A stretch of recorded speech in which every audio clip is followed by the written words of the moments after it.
Do you ever hear the word no when you're at IEP meetings? And what do?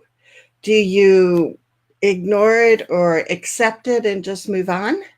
Or when you hear the word no, do you continue to argue and hope that you can convince the other person to change their mind? Do you say, okay, since you've denied my request, let me have a prior written notice? Those are all possibilities. But today we're going to be talking about how to get to yes when you're at IEP and ART meetings. So thanks for being here. If we haven't met before, I'm Charmaine Tanner. I'm a parent, a retired teacher. I'm also an author of a #1 best-selling book, The Gift, the Art of Advocacy. And my purpose in being here is to help all of us become better, effective advocates. I want you to be confident when you walk into that next IEP meeting. So we are here today to talk about how to get to yes when we're at IEP or ARD meetings. Now, you might remember last week, if you were with us, we talked about how to solve the people problems at meetings so we can stop this tug of war that sometimes happens.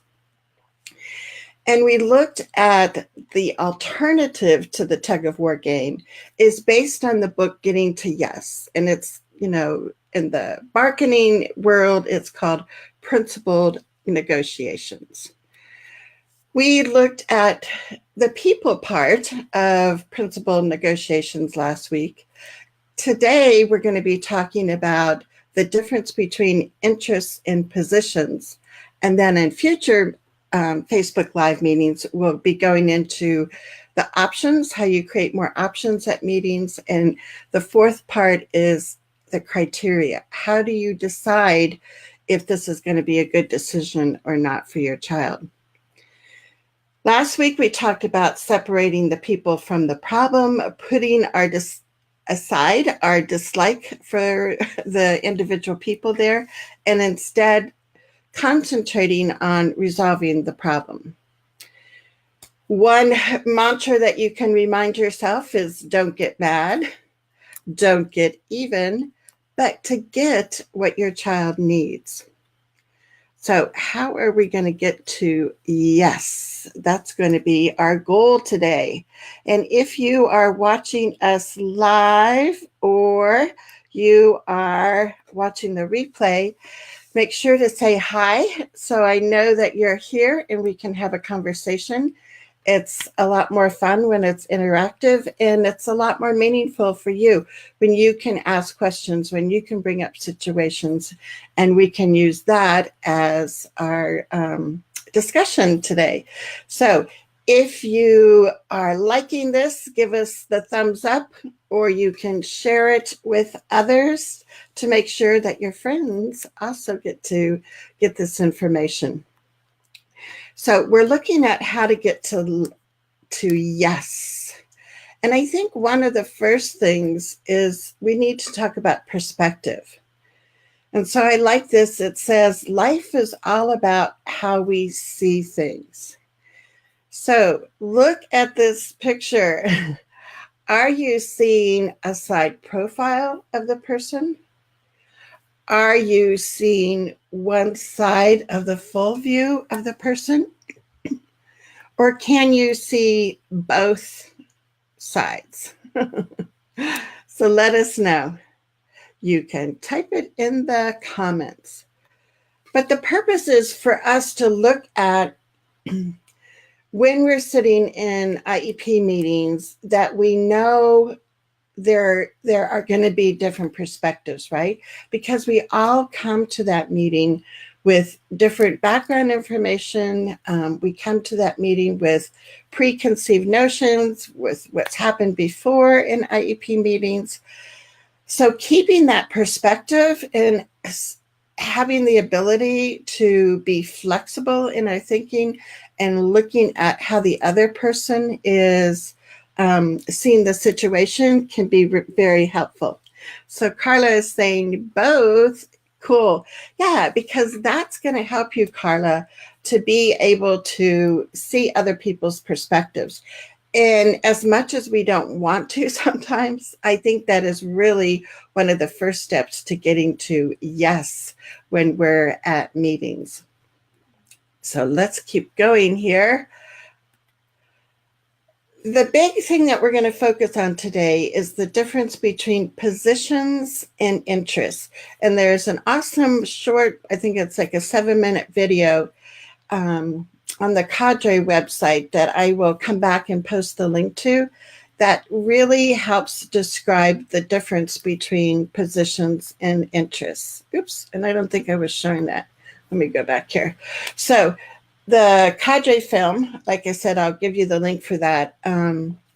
But to me, when I look at the differences between positions and interests, there's several different stories that are kind of, key examples that a lot of people use. So I'll share one of those with you.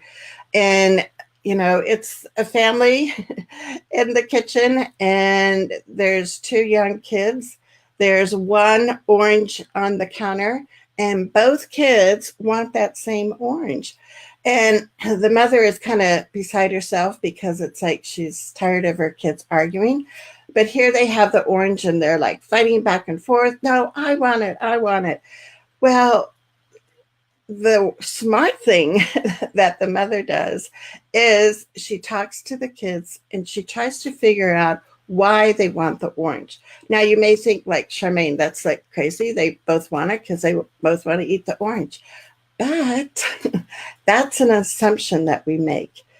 And after the mom has talked with the 2 kids, she finds out one of the child does want to eat, the inside of the orange, but the other child wants to try this new recipe and she just needs the orange rind.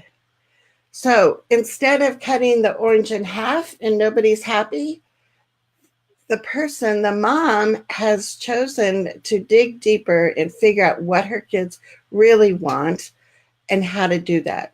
So an easy solution is the first person gets to use the rind, grate that off, and the second child gets to eat what's inside the orange. Now, this may be like, well, that's great, but how does this apply to IEP meetings? Well, so many times when we're in IEP meetings, we come with preconceived notions. We come with a position that we're going to take. Like, I'm not leaving that meeting until I get a one-on-one paraprofessional for my child. And the staff may be coming to that meeting saying, this mom is never happy with anything we do. I bet anything she's going to bring up that one-on-one aid again. And we're not budging. This is not something we're going to budge on. Well, that is both of you arguing for your position and what you're thinking you want to have happen at the end of the meeting. So Raylene is also with us. Hey, Raylene. And Raylene's from California. So nice to see California represented. But this whole notion of positions and interests are like really crucial when you are trying to figure out how to get to yes at IEP meetings. So let's look at this a little bit more. So the positions are what people say they want. So it's kind of those demands that people are making, or this is like where I'm going to stake my flag and I'm not going to budge. And what you need to be able to do before you go to the IEP or the ARD meeting is you need to really look inside yourself and say, what are my positions? What is like the biggest thing that is important to me? And usually when we do that, we come up with position statements like, I want my child fully included, or I want my child to have a one-on-one para, or I want my child to have more speech, support, more speech therapy time during the week. Those are positions. So you want to identify what your positions are before you go to the meeting, but you also want to be thinking about what are the other people's positions that are at that meeting. And spending some time to figure out what they're thinking about is a great way to be prepared for your next meeting. Now, opposite of positions are interests. And the interests are those underlying things or underlying reasons for what people are saying they want. And again, before you go to the meeting, you want to try to look beneath that iceberg, because the interests lie beneath. The positions are pretty readily, seen and you can recognize. But the interests are what we need to get to, because that's going to help us get to yes. So one of the things that you can do when you're trying to figure out your interests is, why do you want what you're asking for?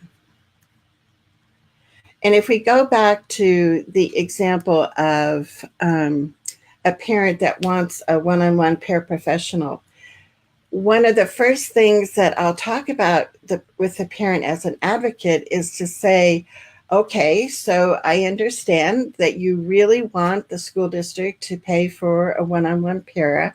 Now let's talk about that a little bit.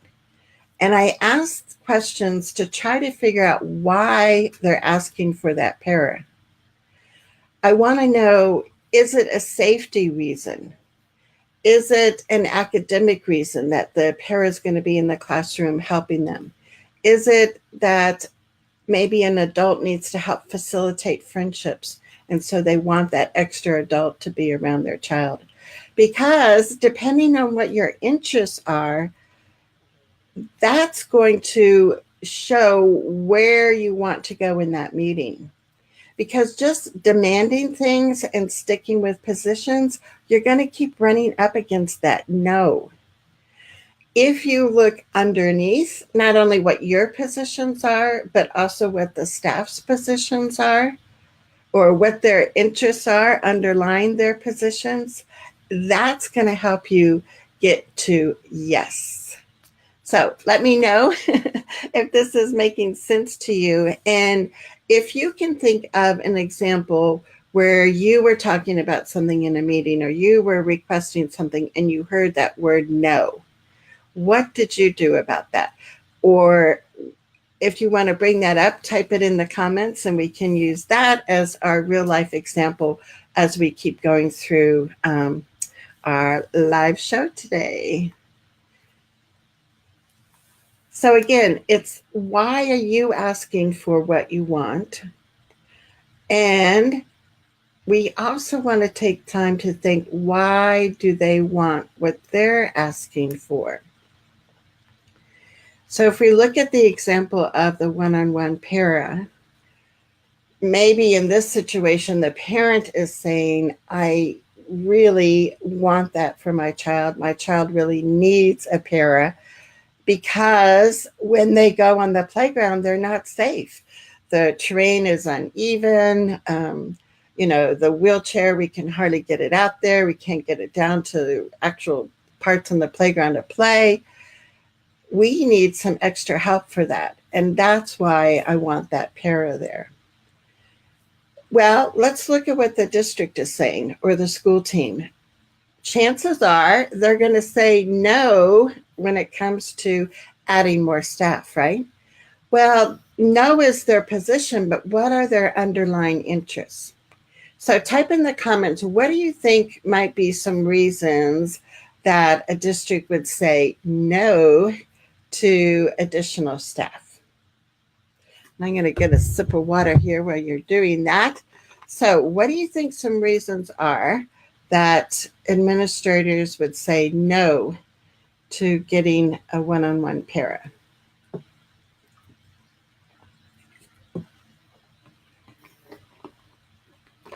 I think a common thing that we think about is money, right? And money can't be brought up in IEP meetings as a reason why they're not going to, fulfill some request. However, part of that is going to be underlying their staunch position of not hiring additional staff. But what else? What else do you think? Why are they so stuck on not hiring a para? Well, one common thing is that they don't want to set a precedent, right? It's like, oh no, if we give this parent what she's asking for, then every other parent we have at IEP meetings is going to start asking for that same thing. So that can be an interest that they have underlying their position. No, we're going to keep control. Control is like very important to us. So what you see is you kind of get down to those basic needs that we have. And it's like, that's where we need to have the conversation. So Raylene says, yes, cost. And that for sure, I think, is kind of natural that administrators have budgets. And when somebody is asking for something that costs money, that's going to be one of their fears, right? And so we need to look at that, and we need to know before we go to the meeting, this is some of the resistance that we're going to get. But we need to know that we've got to keep going and kind of processing more and asking more questions and going deeper in order to really get to that yes for the meeting. So let's look at how we can do that. So one of the things is to make sure that you're asking clarifying questions. And this is, I think, I don't know, for me, it's something that I'm still working on because I can be like any other human being. And it's like, you have that tendency just to kind of state your case and make an argument and bring up more evidence of why you're right. And that just gets us to banging our heads together. And that's not going to get to yes. So one of the things I always remind myself and remind other parents is to ask questions. And I love this because this is a little thing I bought at a office store on the clearance aisle. And it's and they kind of come apart, but it's Post-it notes. But if I lay this out in front of me at IEP meetings, it's a visual reminder that I need to ask more questions. I need to really understand what they're saying. And so this is great because it's a reminder, but it's also a place that, as you're hearing things or before you go to the meeting, these are some questions that you're going to ask. So let's look at some examples of questions. And Raylene, thanks. She says, yes, that they think it's too restrictive. And this is an argument that's been, I don't know, just I think in the past few years has come up more and more. And I really think it's come from a training that a lot of administrators buy into and attend conferences. And one of the big things that they're starting to say is, an aid is really more restrictive than not having an aid. And so let's use this as our example when we go on. So when you hear, oh, I'm sorry, Mrs. Brown, but, or Mrs. Dixon, we can't, it just wouldn't be wise. It really is more restrictive. So then as a parent, what would be some clarifying questions that you could ask so you keep the conversation going versus getting to this standstill and keep hearing the word no?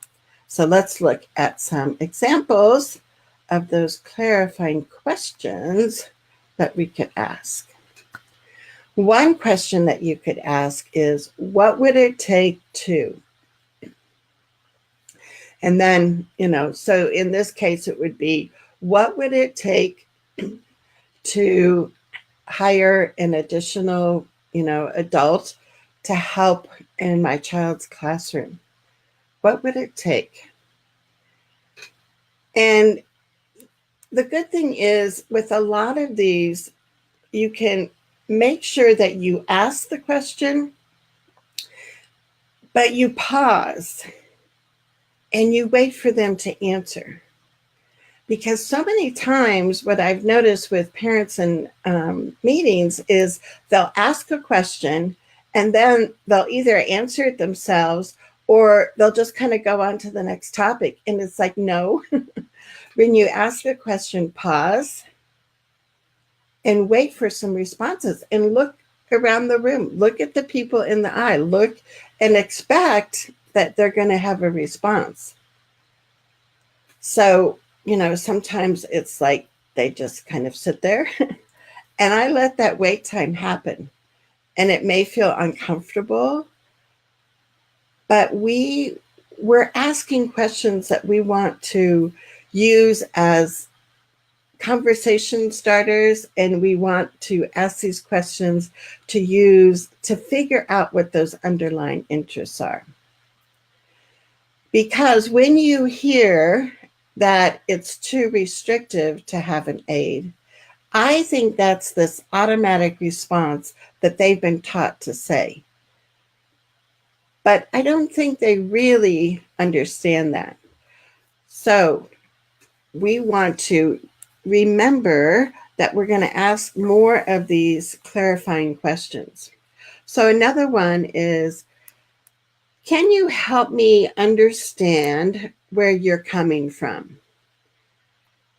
So you want to give them the chance to explain why they think an aid is going to be too restrictive. And this is going to help you know how to respond. So instead of assuming, we want to give them a chance to clarify. So if they say, well, having an aide sitting next to your child, all day in the general ed class, that is like really restrictive. The child's not going to be listening to the teacher. Your child's not going to be forming friendships with other kids when there's this adult with them. And if that's one of the things that they say to clarify where they're coming from, then that's perfect, because you now have an opportunity to agree with them.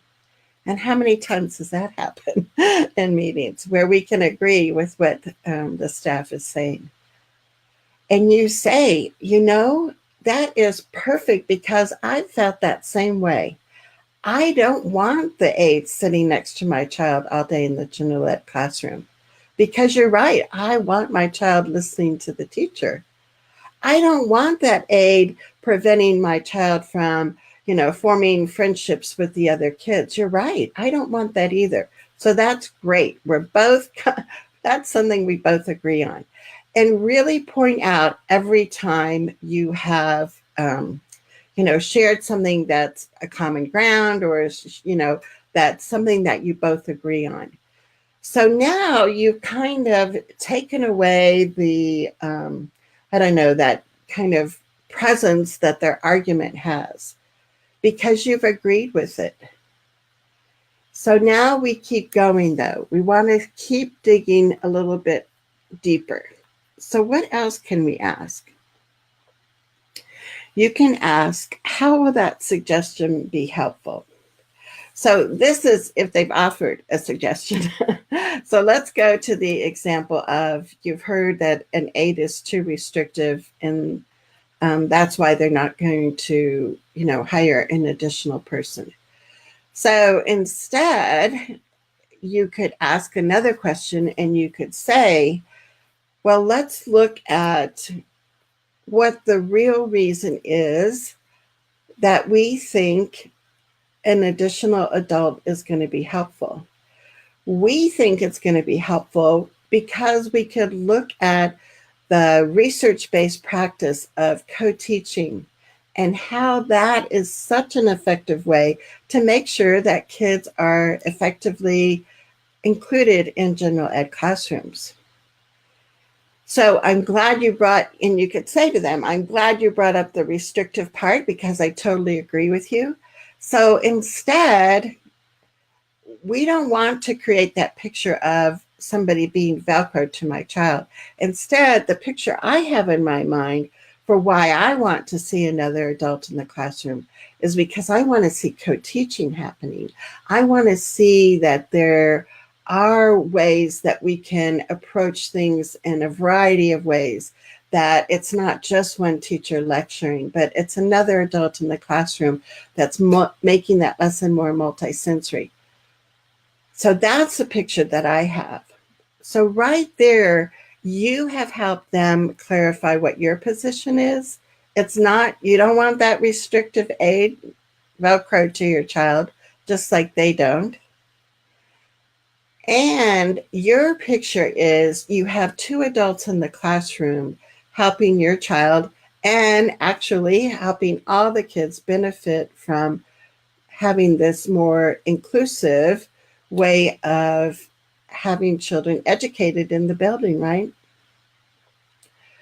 So if this is something that you're finding, makes sense to you, and you would love to make sure that there's other parents that you know about this, just hit the share button, share it on your personal page or share it in groups that you are in, because the more people that we can get to understand these concepts, the more our kids are going to be included, the more our kids are going to be successful when they're at school. So I would love for you to share it or give us some likes and love if this is making sense.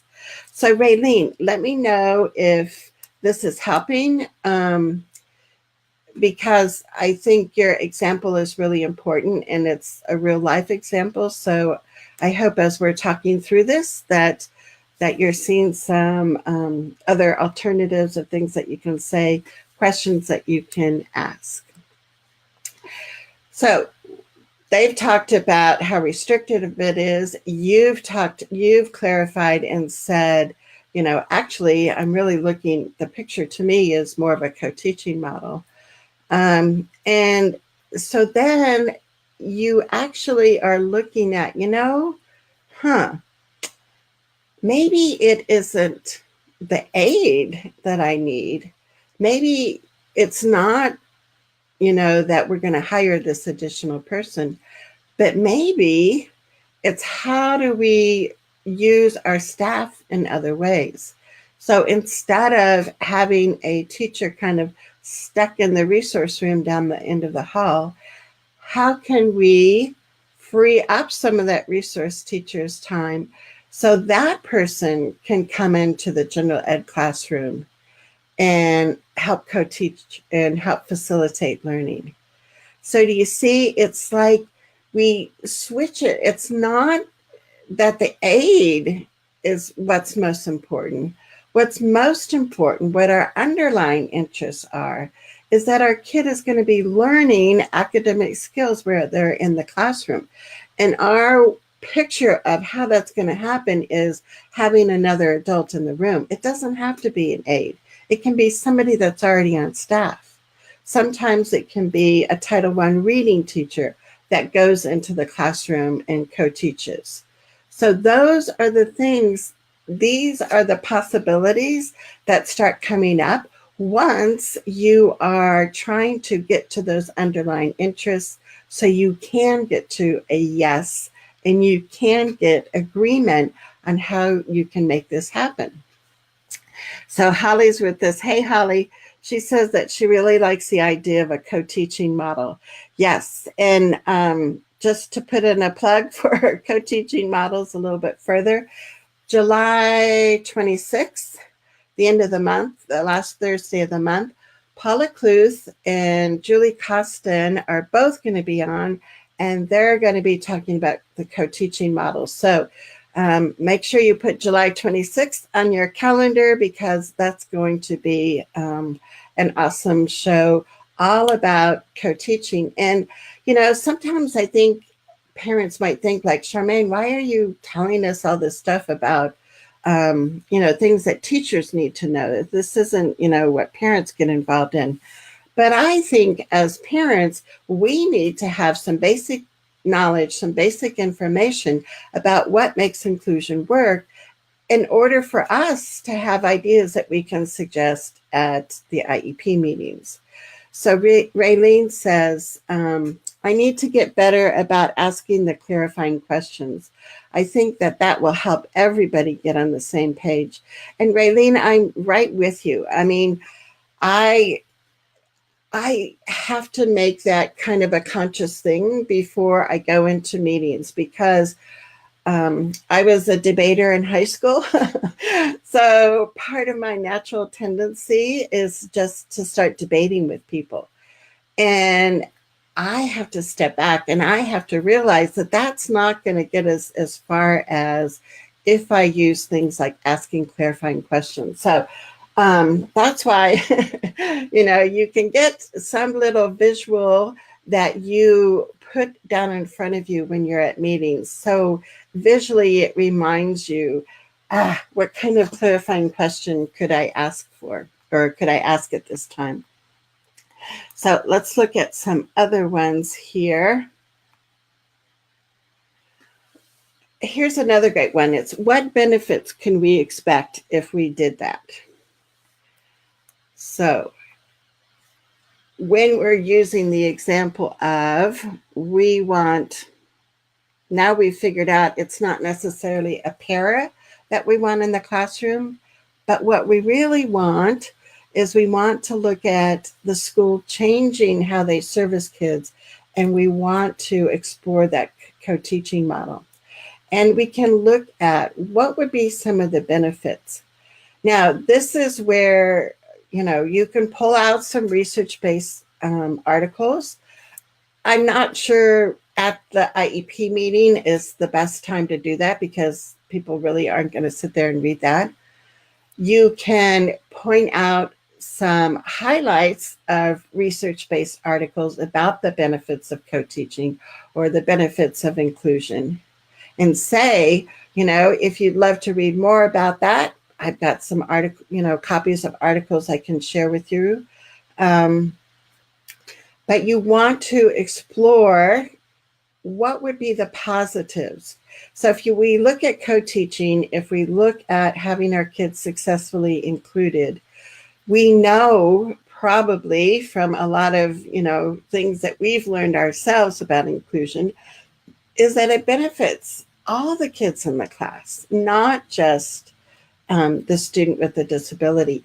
It makes teachers become better teachers when they have to start looking at, what other ways can I explain this so I make sure that all my kids understand it? Or what are other ways that I can help this child show me what they've learned, besides just writing a 5-page essay about it? Or it helps teachers start to think about, how am I going to get this kid engaged and motivated? And when they're thinking about that one child, guess what? The ideas they come up with are going to help, because they can encourage all their kids in their class to be more motivated and engaged, because the teacher's now going to start looking at what their interests are and bringing in things like that.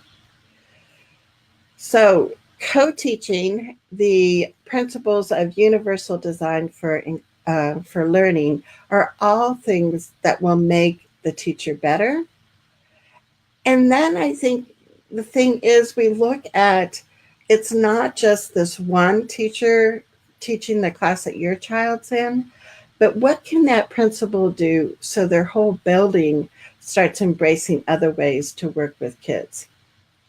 So you start getting people kind of percolating with ideas. And the next time we talk about getting to yes at IEP meetings, we're going to talk about how you can start really generating more options and more ideas, because that's really important at IEP meetings too. So let's keep going here, and we'll look at the interest. And we've been talking about this is what people say they want. And we need to look at why they're saying that, right? Oops, I don't know why we're going back here.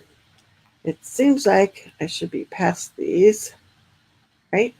Because the final outcome that we want to achieve is our kids excited, enthusiastic, successful, having relationships, having friendships, and learning more at school.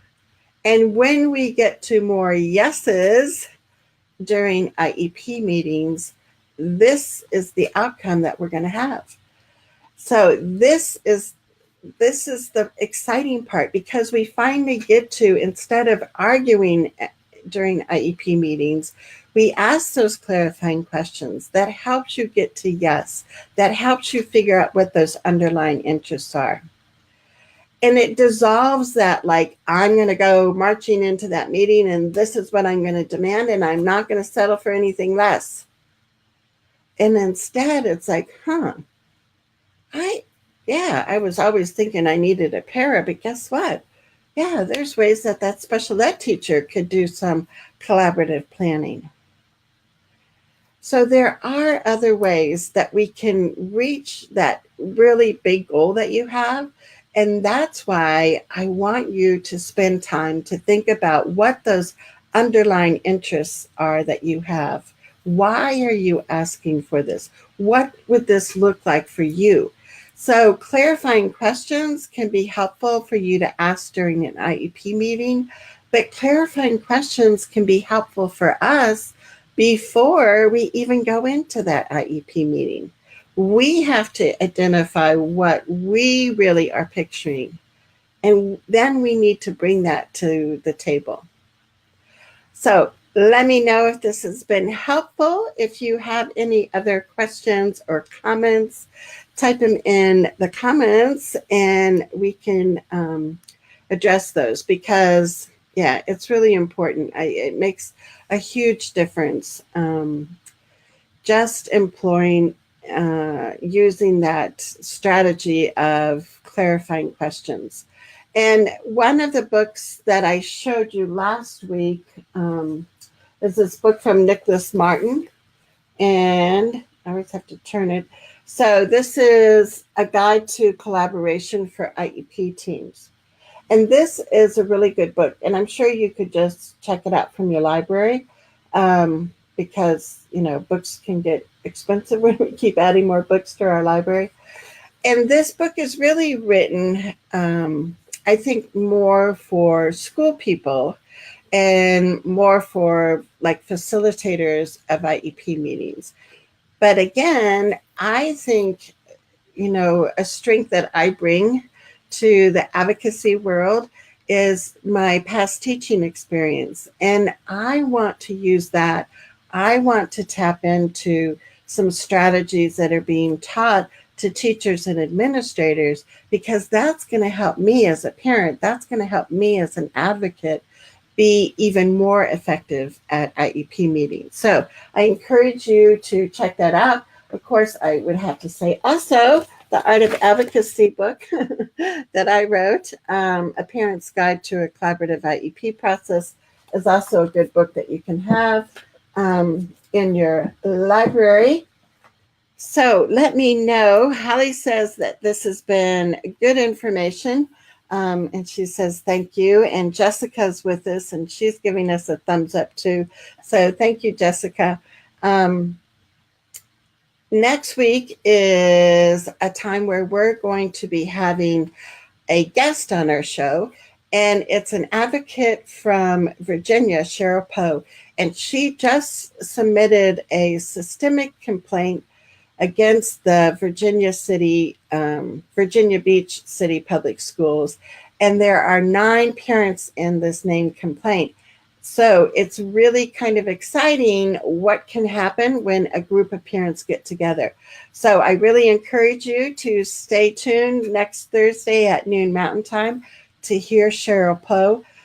She'll be talking about how she got a group of parents together and help them write this systemic complaint. And it's gotten national news attention, so it's going to be a great hot topic for us to talk about next week. The other upcoming shows I want to tell you about is July 26th, Paula Kluth, who's this awesome expert on working with autistic kids and also inclusion, and Julie Costin, who's been a previous guest on our show, are going to be both with us on July 26th to talk about co-teaching.